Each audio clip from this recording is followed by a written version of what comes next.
ABC classes ही एकमात्र ऐसा पढ़ाई का स्थान है जहां क्लास 9th, 10th, 11th और 12th की कक्षाएं IITians लेते हैं। इसलिए शिक्षा की गुणवत्ता किसी भी अन्य पारंपरिक स्कूल से कई गुना बेहतर है। वह शिक्षा जो रटाती ना हो, समझ पैदा करती हो, ऐसा अभिनव प्रयोग एबीसी क्लासेस ने अपने 9th और 11th के SIP स्कूल इंटीग्रेटेड प्रोग्राम के स्टूडेंट्स के साथ कैसे किया।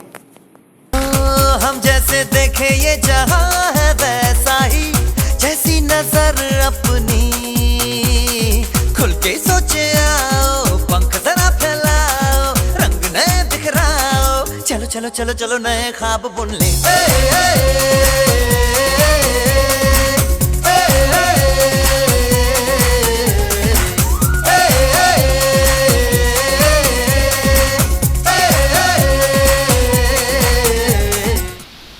अच्छा, आप सब लोगों ने इस टॉय को देखा, एक इसको पॉपअप बोट कहते हैं।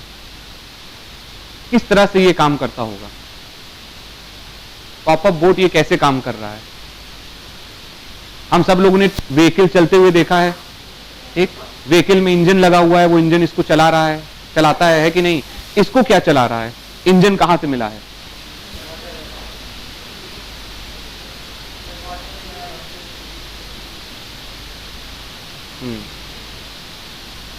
ठीक है, गुड। अब एक्चुअली हो क्या रहा है कि इस स्टीमर को अगर हम ऊपर से खोल कर देखेंगे तो इसके अंदर एक चेंबर बना हुआ है। ठीक,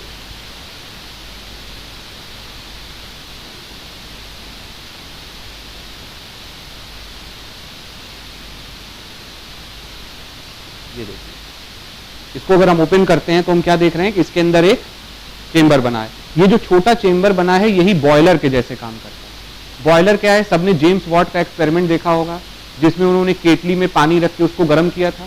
केतली के भाप से क्या हो रहा था? केतली का ढक्कन ऊपर उठ रहा था, तो वहां पे केतली भी एक बॉयलर के जैसे काम कर रहा था।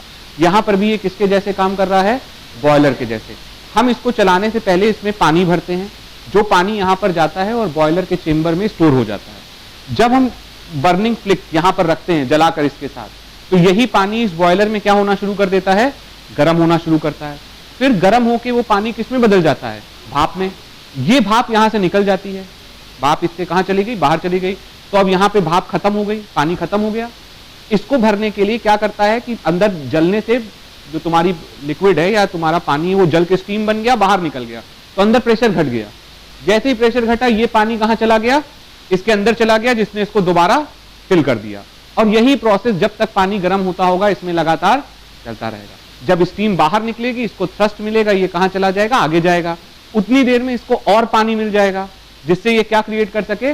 और स्टीम बना सके। और ये प्रोसेस लगातार एक पंप की तरह काम करता रहेगा। ठीक, तो पुराने जमाने में हम लोग इस तरह का मैकेनिज्म यूज करके पानी को बॉयल करके एक स्टीम इंजन बना सकते हैं।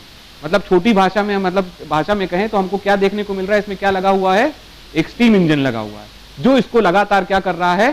प्रोपेल कर रहा है। ठीक, हम जैसे देखे ये जहां है वैसा ही, जैसी नजर अपनी खुल के सोचे आओ, पंख जरा फैलाओ, रंग नए बिखराओ, चलो चलो चलो चलो नए ख्वाब बुन ले।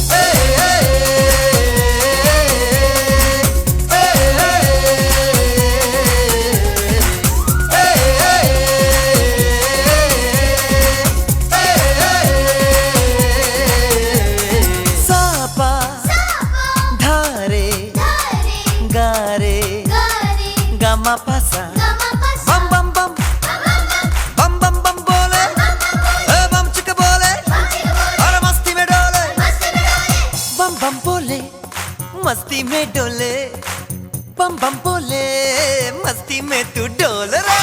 बम बम बोले, मस्ती में डोले, बम बम बोले, मस्ती में तू डोल रे। भला मछलियां भी क्यों उड़ती नहीं? इसके पहले कहीं देखा है इसको? देखा है। कहा मैंने बताया? साइकिल से। कभी देखा है कि साइकिल को अगर ऐसे ही खड़ा करने की कोशिश करो तो वो बैलेंस होती है? कभी नहीं है कि नहीं होती है बैलेंस? कोई नहीं बैलेंस कर, बिना स्टैंड के ऐसे, बिना स्टैंड के क्या साइकिल को ऐसे खड़ा किया जाए तो ऐसे अगर मैं इसको खड़ा करूं साइकिल को तो बैलेंस होगी क्या? कभी नहीं, गिर जाएगी। और उसी साइकिल पे पैडल मारने लगो तो साइकिल क्यों बैलेंस हो जाती है? सेम कॉन्सेप्ट यहाँ पर भी है। क्या होता है कि जब ये बॉडी रोटेट करती है तो बैलेंस करने के लिए कपल जनरेट करती है, जिसको कौन सा कपल बुलाते हैं? Gyroscopic couple. अंतर केवल क्या है कि यहाँ हम इसको घुमाने के लिए रस्सी यूज कर रहे हैं और साइकिल में क्या करते हैं? लगातार पैडल मारते हैं, बका पैडल मार के इसको ऐसा करते हैं। गायरोस्कोप कपल बैलेंस करने के लिए पृथ्वी पर मौजूद अब तक का सबसे बेस्ट डिवाइस है। इसके इतने एप्लीकेशन है कि आप मतलब काउंटलेस।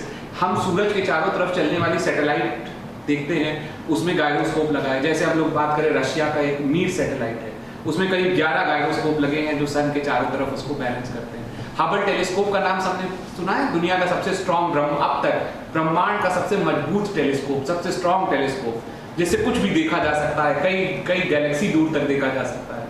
उसमें इस तरह के करीब हजारों सेट लगे हैं गायरोस्कोप। इसके अलावा ये मोबाइल फोन देख रहे हो, हम लोग हाथ में लेके चलते हैं, इसमें भी 2 सेंसर लगे हैं ऐसे, गायरोस्कोप और एक्सीलरोमीटर, जो तुम्हारे डायरेक्शनल पैरामीटर को नापते रहते हैं। तभी जान जाता है कि तुम मुड़ने वाले हो। ठीक, तुम्हारी स्पीड जीपीएस इसी पे काम करता है।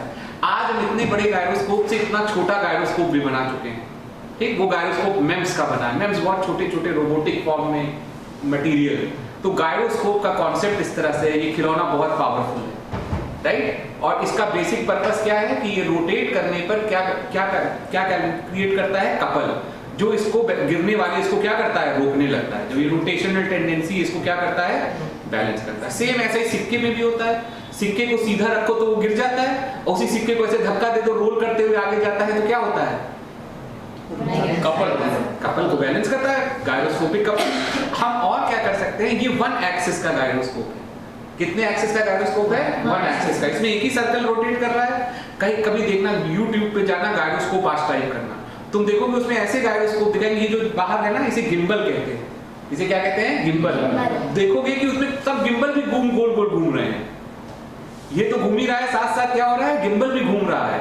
तो इस तरह के गायरोस्कोप को मल्टी एक्सियल गायरोस्कोप कहते हैं।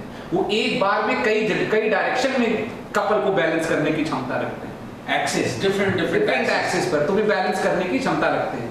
ठीक, समझ में आया इसका कॉन्सेप्ट? Yes sir. इसके अलावा हम लोग आपके लिए और कुछ भी लेते हैं। इसमें एक चीज़ मैं और बता दूँ, ये इसको तुम और बहुत सिंपल तरीके से ऐसे सोच सकते हो, जैसे अगर ये 2 पहिए होते हैं, 2 पहिए ऐसे जा रहे हैं और बीच में एक शेफ्ट है और 2 पहिए से जा रहे हैं। इसका वेट नीचे लग रहा है, यहाँ से रिएक्शन और यहाँ से रिएक्शन लग रहा है। और अगर तुम इस पहिए को हटा दो तो ये एक अकेला पहिया ऐसे गिर जाएगा।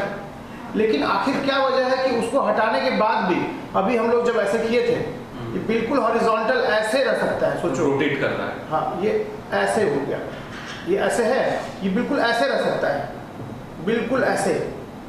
अभी हम लोग करके दिखा भी देंगे, बिल्कुल ऐसे रह सकता है। हाँ, बिना सपोर्ट के। वैसे क्या होता, इसको पकड़िए, वैसे क्या होता अगर हम सपोर्ट ना लगाते तो ये mg वेट इसके अबाउट टॉर्क दे देता और ये नीचे गिर जाता। तो वेट को ग्रेविटी लगने के बाद भी ये नहीं गिर रहा है उस मोमेंट पे, मतलब ये ग्रेविटी को डिफाई कर रहा है, ग्रेविटी की अवहेलना कर दे रहा है ये, और वो ऐसे पड़ा हुआ है। तो जायरोस्कोप इस पर ये ग्रेविटी को डिफाई करने के लिए भी ये चीज यूज होता है। ठीक, क्या हो रहा है यहाँ पे? चुंबक के ऑपोजिट पोल एक दूसरे को क्या करते हैं? रिपेल करते हैं। वो लाइक पोल क्या करते हैं? रिपेल करते हैं। तो क्या है, यहाँ पे सेम पोल है, यहाँ पर सेम पोल है। पेंसिल का वेट कहाँ जा रहा होगा? नीचे गिराना चाहता है। ये मैग्नेट का वेट इसको कहाँ ले जा रहा है? रिपेल कर रहा है। ठीक, ऊपर ले जा रहा है। तो ये तो इधर से तो बैलेंस हो गया है। मगर एक बड़ी मजेदार चीज तुम क्या देखोगे कि अगर यहाँ से इस चीज को मैं हटा दूं, ठीक, इसको मैंने यहाँ पे हटा दिया, अब जरा इसके ऊपर की बैलेंसिंग देखना, ये कहाँ जा रहा है? आगे। देख रहे हो? ऐसा क्यों है? क्योंकि हमने सिलिंड्रिकल मैग्नेट यूज किया है। ये जो पहला कॉन्सेप्ट था जिसमें ये हवा में तैर रहा है, इसको हम क्या बुलाते हैं? लेविटेशन। जैसा सर ने कहा, ग्रेविटेशन का जस्ट उल्टा, लेविटेशन। जिसने इसको कहाँ रखा हुआ है? हवा में रखा हुआ है। अगर इस तरह की सीरीज ऑफ मैग्नेट ऐसे लगाते चला जाऊं और इस पेंसिल को यहाँ रखूं तो क्या नजर आएगा? ये हवा में तैरती रहेगी और ऐसे क्या आगे बढ़ती रहेगी। यही कॉन्सेप्ट मैग्नेटिक ट्रेन का होता है। तो यहाँ पे हमने क्या किया है? एक सिंपल मैग्नेटिक ट्रेन बनाई है, जिसको तुमने जैसे यहाँ छोड़ा, ये कहाँ चली जा रही है? आगे। और अगर ऐसी सीरीज में ट्रेन लगी रहेगी तो ये हवा में बैलेंस रहेगा और साथ साथ ऐसे आगे बढ़ता रहेगा। समझ में आया? लेविटेशन क्या है? मैग्नेटिक फील्ड की मदद से जब कोई चीज ग्रेविटी को डिफाई करती है, ठीक, जैसे इसने ग्रेविटी को कैसे डिफाई किया, रोटेट करके, यहाँ पे हमने ग्रेविटी को कैसे डिफाई किया, मैग्नेटिक फील्ड से डिफाई किया। तो हम ग्रेविटी को डिफाई करके हमने यहाँ पे एक और तरह का मोशन क्रिएट कर लिया, जो किसका कॉन्सेप्ट बन रहा है, मैग्नेटिक ट्रेन्स का। सर कुछ जापान की जो रेलवे जब उन्होंने मोनो रेल और बुलेट ट्रेन से बनाई, तो वहाँ की ट्रेनों में अद्भुत लोगों ने इसको समझा कि ये कैसे हो सकता है, क्योंकि वो ट्रेन जो है वो किसी चीज़ को छूती नहीं थी, पटरी को, वो पटरी से थोड़ी ऊपर ही रहती थी और आगे दुर्गामी स्पीड से चलती थी। इफेक्ट क्या था, वो यही था, पोल्स जो उसकी पटरियाँ थी वो मैग्नेट की एक फील्ड चलती थी और उसके वो एक थे, और उन दोनों के बीच में वही अपोजिट पोल के वो इन सीरीज पावर कैलकुलेटेड, मतलब हर चीज़ के बीच में गणना करनी पड़ती है कि हमारे मैग्नेट का कितना पावर रहेगा, उसमें कितना पावर रहेगा, कितना रिपल्सिव फोर्स रहेगा, तो कंटिन्यूटी में हमें उसकी स्पीड क्या मिलेगी। कि इससे एक और बात सामने आती है, चैलेंज जो तुम लोगों के लिए आज, जैसे हम रेलवे बिछा रहे हैं, हर जगह पे रेल पे पटरी चलाना कठिन है। जैसे बर्फ में अगर रेल पे पटरी चलाएंगे तो बर्फ क्या हो सकती है, धंस सकती है, दब सकती है। अगर वहां पे इस तरह की टेक्निक अप्लाई की जाए तो क्या हम बर्फ में रेलवे ले जा सकते हैं, है कि नहीं? अगर इस तरह की टेक्नोलॉजी का हम वहां प्रयोग करें तो हम बर्फ पे भी क्या ले जा सकते हैं, रेल ले जा सकते हैं। रेडियो हमारी जो मैग्नेटिक फील्ड है उस पर बर्फ जम भी जाएगी, बर्फ भी जाएगी, तो हमारी फील्ड डिस्टर्ब नहीं होगी, फील्ड तो रहेगी। हाय एवरीवन, मेरा नाम श्रद्धा दुबे है और मैं एबीसी क्लासेस में क्लास 9th के एसआईपी बैच की स्टूडेंट हूँ। मैं आप लोगों को कुछ बताना चाहती हूँ कि हमारे स्कूलों में लाइब्रेरी या वीडियोज़ लैब की फैसिलिटी नहीं होती हैं, जबकि हम यहाँ पे वीडियोज़ लैब हर हफ्ते में हर हफ्ते लेके आया जाता है और एक दिन लाइब्रेरी लेके आया जाता है, जिससे कि टीचर्स साइंस पे डॉक्यूमेंट्री तैयार करके हमें दिखाते हैं, जिससे कि हमें बहुत सारी चीज़ों के बारे में पता चलता है, जैसे कि सैटेलाइट हुआ, ब्लैक होल हुआ। और मैं आप लोग को एक और बात बताना चाहती हूँ कि that I am very happy to come here. Thank you. Hi everyone, my name is Ritik Rai and I am also a part of ABC classes SIP batch, and today I want to tell about meditation, as we usually do prayers in our school, but in our ABC classes we do meditation. Meditation, best thing is that after doing it we feel really stress free and fresh, and we have a special type of a Tibetan bowl which produce a sudden vibration of a sound which help us to concentrate in our studies, and we feel really relaxed in that. Thank you.